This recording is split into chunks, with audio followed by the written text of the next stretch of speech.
I'm not sure if you guys can hear all the wind noise in the background, but if you can, sorry about that. But I'm just gonna go ahead and explain to you guys what's going on right now.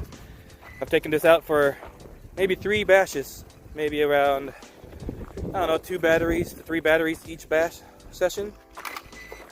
And so far, it seems to be broken.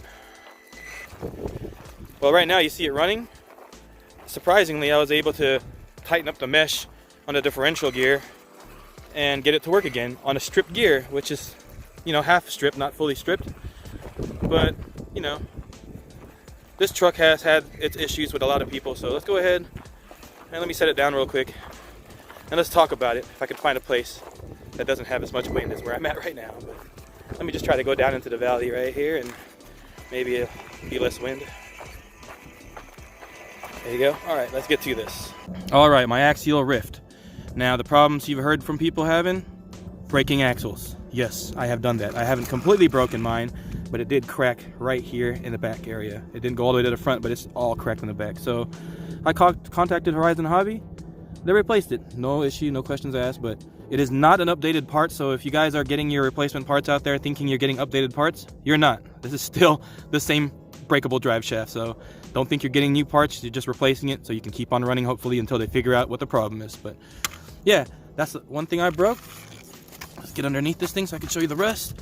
I broke these 2 links right here. As you can tell, this one popped out of its ball already, just from this run today. Oh, both of them popped out of their balls. Didn't notice that till now because I just picked up the truck. So yeah, those 2 rod ends broke on me. Horizon replaced those 2. One trailing arm broke on me. Horizon replaced that, gave me a pair. And the front axle also came with the rear axle, so I have a spare of that now, but I've never broken the rear one yet. Only this front one right here. But yeah, let me see, did I get everything that I broke? No. So yeah, the differentials definitely started clicking after my first run. This differential did. And after I damaged everything on that one fluke, whatever happened on that uphill, because it wasn't even on a jump or anything, I was just going up a hill, and it just all of a sudden the front end came loose, and I just saw one of these links come off. And these were broken. The front diff was stripped. The rear diff was completely stripped. I'm pretty sure something's wrong with that. If I could spin this tire on its own without moving anything else, and the drive shaft won't move, this won't move. This is just stripped. So when I opened that diff up, I had the gear that goes into this one stripped down halfway. So my guess with this is they're not shimming the diffs correctly, because I re-shimmed this worn out diff already that I was able to grind down because of that, and it wasn't working. And look, as you can tell, it's working now. But obviously I didn't have any 1 mil diff oil, so it's just running on whatever's left in there. I need to go buy some more 1 mil diff oil. But anyway, that's pretty disappointing, you know, you break so much stuff. I even broke one of the wheel hexes, split in half, but you know, not a big deal, it still works. And yeah, for such an expensive rig, you know, you'd expect a little bit more quality out of it.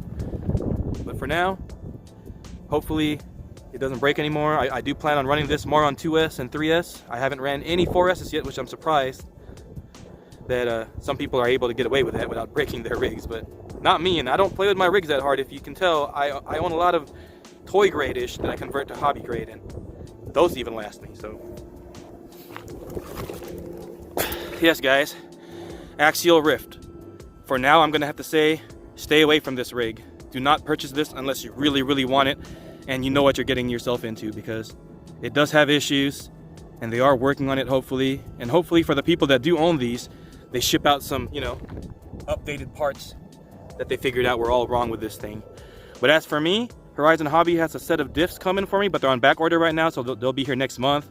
So I had to figure out a way to fix it, right? I was even gonna lock them up and JB weld the diffs just to get them to be locked up and still be able to run it. But luckily, it still works the way it is right now. Not the greatest setup. Obviously, those gear mesh in the back is tight just to get that to work. But, you know, the truck moves freely, as you can tell. Oh, it's gone. It's gone. Bye, truck. Well, yeah, guys, that's about it for the update on this guy. It's a nice truck. I do like it. It is their first brushless rock bouncer that's ever made. So, you know, it's going to have its teething problems, and hopefully they figure it out and this thing turns into a beast. But for now, guys, as always, go out there, have some fun, and go run that RC. I didn't even get that on camera.